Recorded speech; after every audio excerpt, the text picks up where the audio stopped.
Hello friends, ఈరోజు శరీరానికి చలవ చేసి ఎంతో హెల్దీ అయిన పెసరపప్పు చారు అలాగే క్రిస్పీగా అరటికాయ ఫ్రై ఎలా చేయాలో తెలుసుకుందాం. సో ముందుగా మా ఛానల్ మొదటిసారి చూస్తున్నట్లయితే మరిన్ని ఇంట్రెస్టింగ్ వీడియోస్, అప్డేట్స్, రెసిపీస్ కోసం సబ్స్క్రైబ్ చేసుకోండి. పక్కనే ఉన్న బెల్ ఐకాన్ ప్రెస్ చేసి ఆల్ అనే నోటిఫికేషన్స్పై క్లిక్ చేయండి.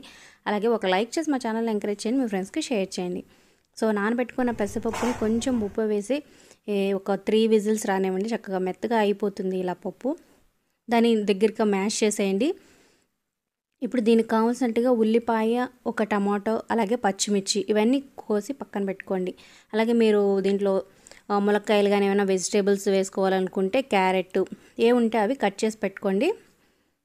సో ఇప్పుడు కొంచెం ఉప్పు, పసుపు, కారం, అలాగే మనం కట్ చేసి పెట్టుకున్న కూరగాయ ముక్కలు, పచ్చిమిర్చి ఇవన్నీ వేసి ఒక హై ఫ్లేమ్ మీద పెట్టి ఒక 5 మినిట్స్ ఇవన్నీ మెత్తగా ఉడికేలాగా మగ్గించిన తర్వాత కొంచెం చింతపండు పులుసు, చిన్న నిమ్మకాయ సైజ్ అంతా పిండి పెట్టుకోండి. ఇది కొంచెం మగ్గిన తర్వాత చింతపండు పులుసు వేసి ఒక 2 మినిట్స్ అయిన తర్వాత ఉప్పు, కారం ఇదంతా టేస్ట్ సరిపోయిందా లేదా చూసుకోండి.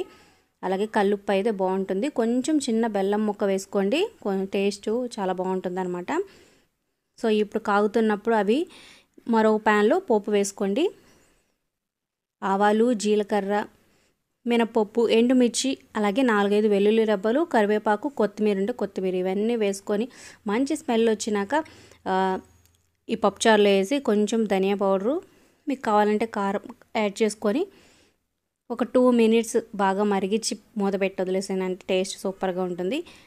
ఈ వీడియో నచ్చితే ఒక లైక్ చేసి మా ఛానల్ ఎంకరేజ్ చేయండి, మీ ఫ్రెండ్స్కి వాట్సాప్, ఫేస్బుక్ ద్వారా షేర్ చేయండి. సో మరొక దాంట్లో అరటికాయలు కట్ చేసి పెట్టుకొని నీళ్ళలో వేసుకొని పెట్టుకోండి. ముందుగా అలా వేసుకోవడం వల్ల అంటే కండ్ర పట్టకుండా నల్లగా అవ్వకుండా ఉంటాయి.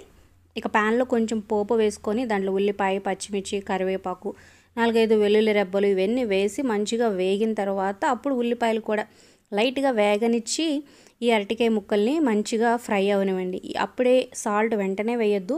ఒక 2-3 మినిట్స్ మంచిగా ఫ్రై అయిన తర్వాత అప్పుడు ఉప్పు, పసుపు, తర్వాత కొంచెం కారం కూడా వేసుకొని మంచిగా ఫ్రై అవనివ్వండి. కొంచెం నూనె కొంచెం ఎక్కువే పడుతుంది, అప్పుడే టేస్ట్ బాగుంటుంది అనమాట. సో మీరు ట్రై చేయండి. Like, share, subscribe.